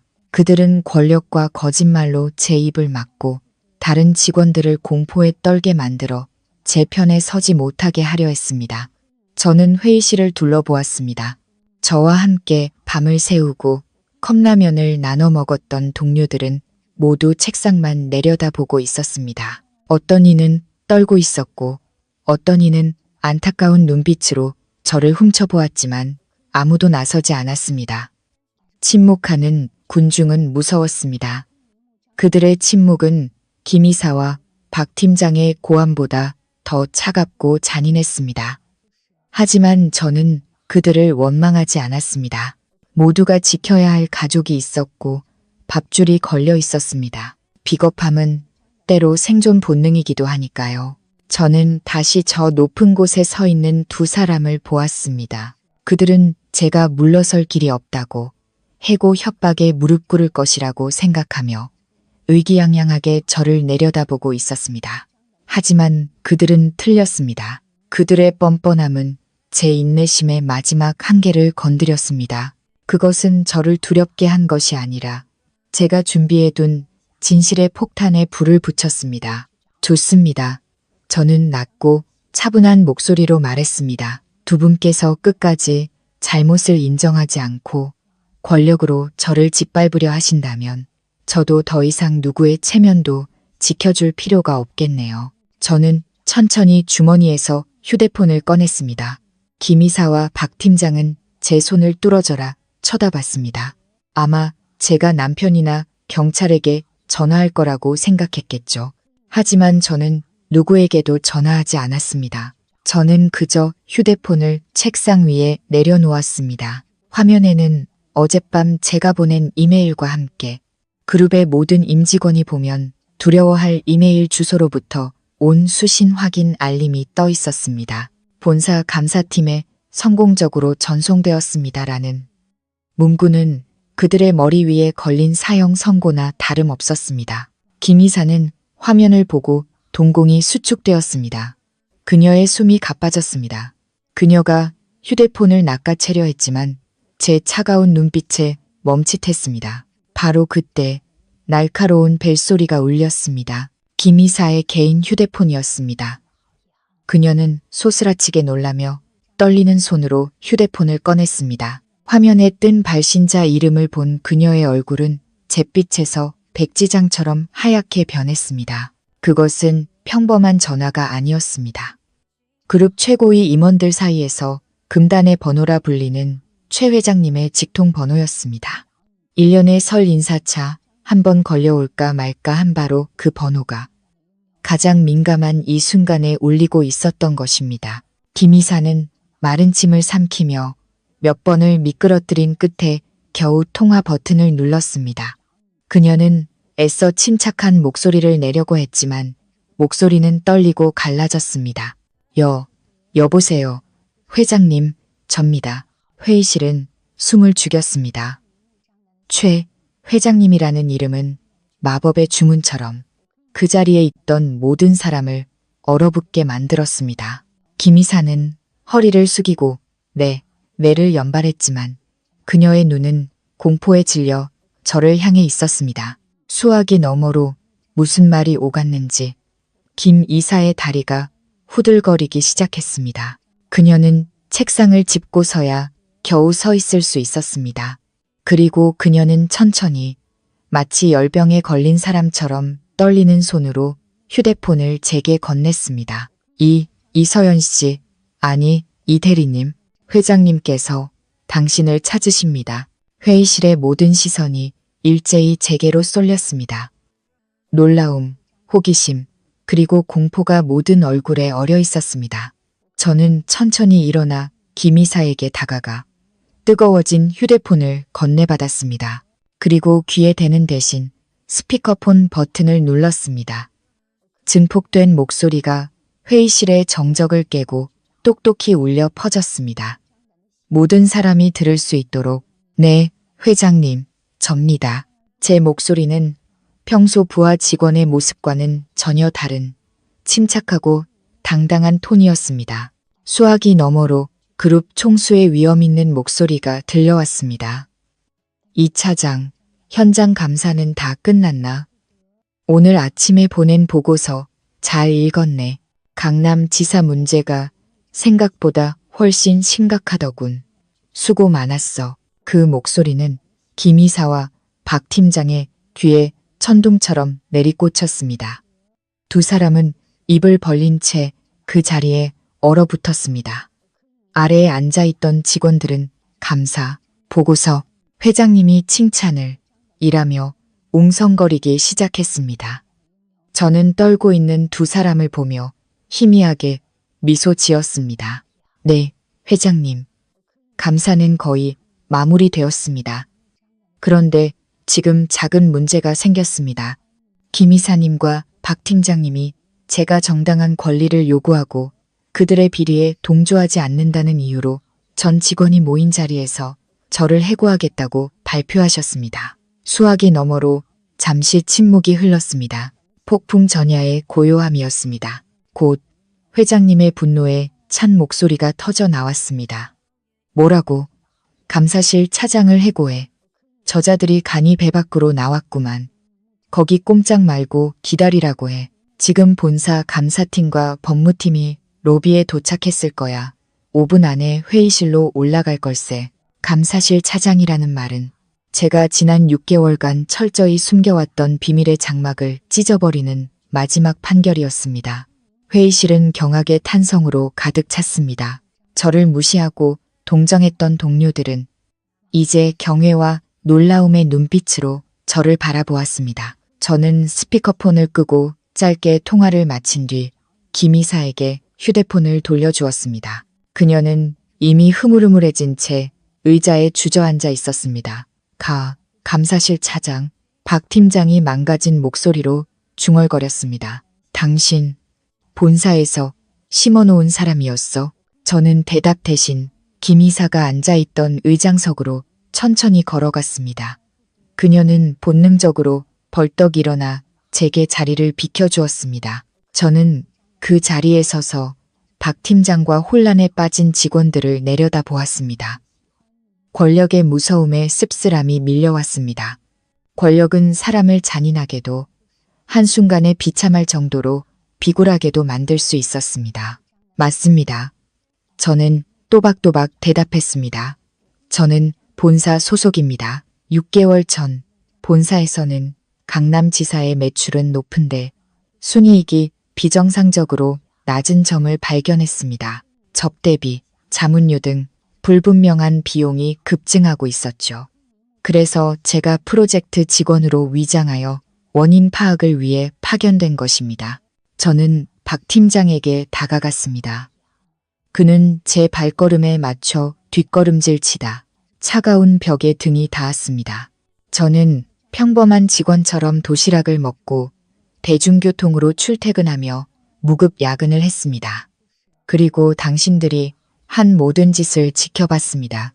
당신은 허위 서류로 공금을 빼돌렸고 직원들에게 있지도 않은 비용에 서명하라고 강요했으며 능력은 있지만 당신 말을 듣지 않는 사람들을 짓밟았습니다. 저는 고개를 숙인 김 이사를 향해 돌아섰습니다. 그리고 김 이사님, 당신은 지사장으로서 직원을 관리한 게 아니라 당신의 사리사욕을 채웠습니다. 박 팀장의 전횡을 눈감아 주었고 회사 돈으로 개인적인 인맥을 관리했으며 힘없는 직원들의 권리를 무참히 짓밟았습니다. 당신들이 빼앗으려 했던 그 연말 상여금이 당신들에게는 명품 가방 몇 개 값이겠지만 저들에게는 가족의 따뜻한 명절을 위한 전부라는 것을 아십니까? 회의실의 공기는 무겁게 가라앉았습니다. 제 말은 단순한 고발이 아니라 이곳에 앉아있는 수많은 사람의 한 맺힌 외침이었습니다. 몇몇 동료들이 몰래 눈물을 훔치는 것을 보았습니다. 박 팀장은 벽에 기댄 채 그의 거만하고 공격적인 가면이 산산조각 나고 탐욕스럽고 비겁한 민낯만이 남아 있었습니다. 나는 그가 변명을 하려 했지만 목이 메어 말을 잇지 못했습니다. 회의실 문이 갑자기 열리고 정장을 입은 사람들이 들어왔습니다. 본사 법무팀장이 선두에 서 있었습니다. 심판의 시간이 시작된 것입니다. 그들의 등장은 이 지사에서 이어져 온 부패한 시대의 종말을 고했습니다. 감사팀이 들어서는 것을 보자 박 팀장은 완전히 무너졌습니다. 그는 제 앞에 달려와 무릎을 꿇었습니다. 차장님. 제가 눈이 멀었습니다. 제가 잘못했습니다. 제발 한 번만 용서해 주십시오. 빼돌린 돈은 전부 돌려놓겠습니다. 저에게는 늙은 부모님과 처자식이 있습니다. 제가 감옥에 가면 우리 가족은 다 죽습니다. 그 애원을 들으니 등골이 서늘해졌습니다. 그가 제 상여금을 자르고 해고하겠다고 협박했을 때 그는 제 아이와 부모님을 생각했을까? 김이사 역시 옆에서 흐느끼기 시작했습니다. 서연아, 아니, 이 차장. 내가 사람을 잘못 믿어서 이런 일이 생겼어. 징계는 달게 받겠지만 회장님께 말씀 좀 잘해줘. 나 이 회사에 15년이나 몸 바쳤잖아. 저는 한 발짝 물러섰습니다. 그들의 눈물은 진정한 뉘우침이 아니라 권력과 돈을 잃는 것에 대한 공포의 눈물이었습니다. 가족과 헌신을 말하십니까? 저는 되물었습니다. 그럼 반년 전 당신들에게 억울하게 해고당한 태식 씨는요? 그의 아내가 만삭이었는데 당신들은 그를 봐주었습니까? 가짜 장부를 만들라고 강요당하다. 우울증에 걸려 퇴사한 회계팀 김 과장님은요? 여기 앉아있는 이 동료들도 모두 가족이 있습니다. 그들은 이 회사를 위해 땀과 눈물을 바쳤습니다. 그런데 당신들은 그들에게 어떻게 했습니까? 상여금을 깎고 노예처럼 부려먹었죠. 그때 당신들의 양심은 어디 있었습니까? 박 팀장과 김 이사는 고개를 숙인 채 흐느낄 뿐이었습니다. 뿌린 대로 거두는 법입니다. 그들은 잔인함을 뿌렸으니 이제 마땅한 처벌을 거두어야 했습니다. 저는 법무팀장을 향해 고개를 끄덕였습니다. 보안 요원들이 다가와 두 사람을 회의실 밖으로 데리고 나갔습니다. 그들의 울음소리가 복도에 울려 퍼졌지만 아무도 그들을 동정하지 않았습니다. 잘못된 곳에 베푼 관용은 또 다른 범죄를 낳을 뿐이라는 것을 모두가 알고 있었기 때문입니다. 저는 회의 테이블 위에 놓여있던 제 낡은 가방으로 걸어갔습니다. 가방 안감에 교묘하게 숨겨진 비밀 주머니에서 얇은 서류철 하나를 꺼냈습니다. 그것은 제가 지난 6개월간 바로 이 순간을 위해 간직해온 가장 강력한 무기였습니다. 저는 서류철을 책상 위에 올려놓고 첫 장을 펼쳐 두 사람 쪽으로 돌려 밀었습니다. 하얀 종이 위에는 선명한 그룹 직인과 최 회장님의 친필 서명이 있었습니다. 똑똑히 보시죠. 제 목소리는 낮고 단단했습니다. 이것은 6개월 전 제가 이 지사에 처음 발을 들인 날 서명된 고위 임원 인사 발령장입니다. 박 팀장과 김 이사는 고개를 들어 문서의 굵은 글씨를 읽었습니다. 결정. 이서연을 남부지역 총괄 감사실장으로 임명함. 감사실장. 박 팀장의 목소리가 유리 깨지는 소리처럼 부서졌습니다. 그는 그 직책의 무게를 너무나 잘 알았습니다. 지사장급 임원이라도 비리가 발견되면 즉시 직위 해제시킬 수 있는 막강한 권한을 가진 자리였습니다. 김 이사는 넋이 나간 사람처럼 중얼거렸습니다. 왜 숨겼어요? 처음부터 말했으면 우리가 감히 처음부터 말했다면 저는 그녀의 말을 잘랐습니다. 제가 어떻게 당신들의 진짜 얼굴을 볼 수 있었겠습니까? 어떻게 이 화려한 매출 뒤에 숨겨진 썩은 속을 들여다볼 수 있었겠습니까? 그리고 가장 중요하게 어떻게 저 아래 앉아있는 힘없는 직원들의 고통을 이해할 수 있었겠습니까? 저는 회의실을 둘러보며 진심을 담아 말했습니다. 여러분, 왜 감사실장인 제가 상여금이 깎이고 모욕당하는 것을 참았는지 궁금하실 겁니다. 사실 제 통장에 찍힌 영어는 우연이 아니었습니다. 그것은 제가 이 지사 경영진에게 내민 마지막 시험지였습니다. 저는 그들을 바라보며 말을 이었습니다. 시스템 오류도 데이터 손실도 없었습니다. 저는 관리자 시스템에 아주 작은 가짜 경고들을 일부러 만들어 두었습니다. 책임감 있는 관리자였다면 즉시 원인을 파악하고 직원과 소통하며 해결책을 찾았을 겁니다. 하지만 당신들은 최악의 방법을 선택했습니다. 원인 규명 대신 직원에게 책임을 전가했고 자신의 비리를 덮기 위해 직원의 상여금을 빼앗았습니다. 당신들은 이 시험에서 가장 처참하게 낙제했습니다. 저는 당신들에게 수많은 기회를 주었습니다. 하지만 탐욕과 오만이 당신들의 눈을 가렸습니다. 당신들은 성실한 직원 한 명을 희생시키는 것이 자신의 잘못을 인정하는 것보다 쉽다고 생각했죠. 저는 동료들을 바라보았습니다. 제가 이 모든 일을 한 것은 이 회사의 부당함이 설 자리는 없다는 것을 증명하기 위해서입니다. 성실하게 일하는 사람들은 존중받고 정당한 대가를 받아야 합니다. 그리고 부패한 자들은 아무리 높은 자리에 있더라도 결국에는 빗속으로 끌려 나오게 될 것입니다. 이제 그룹을 대표하여 남부지역 총괄감사실장으로서 이 지사의 고위직 인사에 대한 처리 결과를 발표하겠습니다. 회의실은 숨을 죽였습니다. 첫째, 박준서 프로젝트 팀장을 즉시 직위 해제하고 공금 횡령 및 직권 남용 혐의에 대한 조사에 착수한다. 보안팀은 회의 종료 즉시 박 팀장의 사무실을 봉쇄하고 자산 인수인계를 감독할 것. 박 팀장은 바닥에 주저앉았습니다. 그는 이제 직장뿐만 아니라 감옥에 갈 수도 있다는 것을 깨달았습니다. 둘째, 김수진 지사장을 직위 해제한다. 김 지사장은 본사 감사팀의 조사가 끝날 때까지 회사에 남아 지난 3년간의 모든 재무 관련 사항에 대해 해명해야 하며 이 시간부로 모든 권한을 정지한다. 김 이사는 울부짖으며 제게 매달리려 했지만 보안 요원들에게 저지당했습니다. 셋째, 저는 아직도 어리둥절한 표정으로 앉아있는 왕혜진 동기를 바라보았습니다. 왕혜진 씨를 프로젝트 팀장 직무대행으로 임명한다.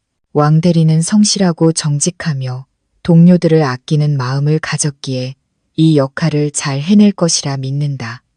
혜진은 놀라 벌떡 일어났습니다. 제가요. 혜진 씨는 할 수 있어요. 저는 미소로 격려했습니다. 당신의 정직함과 용기가 바로 이 회사에 필요했던 것입니다. 회의실에서는 박수 소리가 터져 나왔습니다. 사람들은 혜진의 승진뿐만 아니라 정의가 실현되고 선한 사람이 보상받는 모습에 박수를 보냈습니다. 보안 요원들이 김 이사와 박 팀장을 데리고 나갔습니다.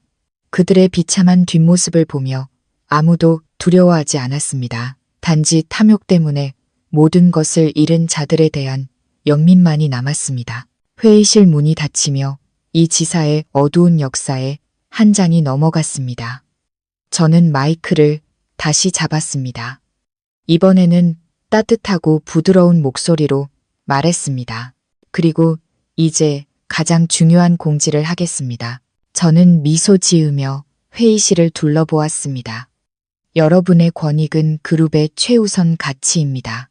올해 상여금 전액은 여러분의 실제 성과에 따라 재계산되었으며 단 1원도 삭감되지 않았습니다.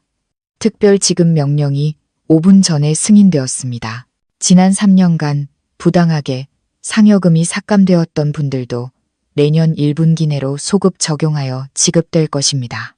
그리고 지금 띵동 띵동 띵동 제 말이 채 끝나기도 전에 회의실 곳곳에서 휴대폰 알림음이 동시에 울려 퍼졌습니다. 한때 제 가슴을 아프게 했던 그 소리가 이제는 세상에서 가장 아름다운 교향곡처럼 들렸습니다. 사람들은 황급히 휴대폰을 확인했고 곧이어 환호성이 터져 나왔습니다. 세상에 돈 들어왔어. 100% 들어왔어. 엄마, 아버지 약값 보낼 수 있게 됐어요. 감사합니다. 실장님, 감사합니다.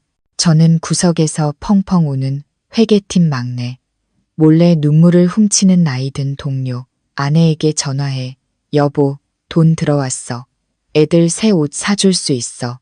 라고 외치는 동료를 보았습니다. 그 혼란스럽지만 행복 가득한 광경에 코끝이 찡해졌습니다. 제 휴대폰에도 은행 알림이 와 있었습니다. 통장에는 더 이상 25만 원이 아닌 제 노력에 합당한 숫자가 찍혀 있었습니다. 하지만 그 숫자보다 저를 더 행복하게 한 것은 바로 뒤이어온 남편의 메시지였습니다. 회사 동료들이 페이스북에 당신 칭찬 엄청 올리고 있어. 우리 아내 정말 멋지다. 이제 집에 와. 밥 다 됐어. 아들이 엄마랑 같이 저녁 먹으려고 기다리고 있어. 다음 날 아침 사무실 분위기는 완전히 달라져 있었습니다. 더 이상 두려움과 의심 대신 질서와 새로운 희망이 자리 잡고 있었습니다. 본사 감사팀은 밤새 수집된 증거들을 분석하고 있었습니다. 박 팀장과 김 이사의 사무실에서 나온 수많은 서류 상자는 그들의 어두운 시대를 증명하는 증거물처럼 쌓여 있었습니다. 저는 감사팀장에게 지난 6개월간 수집한 모든 자료가 담긴 외장하드를 건넸습니다. 그 안에는 그들이 세운 유령 회사의 계좌 내역, 허위 영수증, 불법 지시 녹음 파일까지 모든 것이 담겨 있었습니다. 사무실 문이 열리고 억울하게 해고당했던 태식이가 증인으로 들어왔습니다. 그는 제 손을 잡고 눈물을 글썽였습니다. 실장님, 감사합니다. 실장님 아니었으면 전 평생 도둑놈으로 살 뻔했습니다. 저는 그의 어깨를 두드리며 격려했습니다. 정의는 더딜지라도 반드시 온단다. 태식이뿐만 아니라 억압에 못 이겨 퇴사했던 다른 동료들도 속속 도착했습니다. 그들은 오랫동안 묻어두었던 억울한 이야기들을 털어놓으며 쉽사 터졌던 상처를 비로소 드러내고 치유하기 시작했습니다. 일주일 후 공식 감사 결과가 발표되었습니다. 박 팀장과 김 이사가 지난 3년간 횡령하고 유용한 금액은 무려 150억 원에 달했습니다. 그 돈은 수많은 직원의 꿈과 희망을 짓밟고 그들의 명품 가방과 부동산, 호화로운 파티로 사라졌습니다. 결국 두 사람은 회사에서 영구 해고되었을 뿐만 아니라 탐호 및 업무상 배임 혐의로 형사 고발되었습니다. 그들의 모든 자산은 피해 복구를 위해 동결되었고 법의 심판을 기다리는 신세가 되었습니다. 그들이 구속되던 날, 저는 그곳에 가지 않았습니다. 더 이상 제 기억 속에 부정적인 이미지를 남기고 싶지 않았기 때문입니다. 동료에게 듣기로 박 팀장은 제발 용서해달라며 통곡했고 김 이사는 자신의 호화로운 저택이 압류된다는 소식에 그 자리에서 졸도했다고 합니다. 시간은 흘러 계절이 바뀌었습니다. 어느 주말 오후 저는 아들과 함께 서점에 갔다가 갑작스러운 소나기를 만났습니다. 처마 밑에서 비를 피하고 있는데 낡은 오토바이 한 대가 우리 앞에 멈춰 섰습니다. 빗물에 흠뻑 젖은 낡은 배달 유니폼을 입은 남자가 비뚤어진 배달통을 고쳐 묶고 있었습니다. 낯익은 모습에 눈을 가늘게 뜨고 보니 그는 박 팀장이었습니다. 불과 몇 달 사이에 10년은 늙어버린 모습이었습니다. 한때의 거만함은 온데간데없고 삶에 짓눌린 초라한 노동자의 모습만이 남아 있었습니다. 박 팀장도 저를 알아보았습니다. 그는 당황하여 고개를 숙이고 시동이 걸리지 않는 오토바이를 발로 차며 도망치려 했습니다. 그를 보자 증오도 통쾌함도 아닌 그저 인생무상에 대한 깊은 슬픔이 밀려왔습니다. 듣자 하니 집까지 팔아 피해 금액을 변제한 후 아내와 자식은 그를 떠났고 그는 홀로 밭은 일을 하며 재판날을 기다리고 있다고 했습니다. 아들이 저를 보며 물었습니다. 엄마, 저 아저씨 비 맞는데 어떡해요? 우리 우산 빌려줄까요?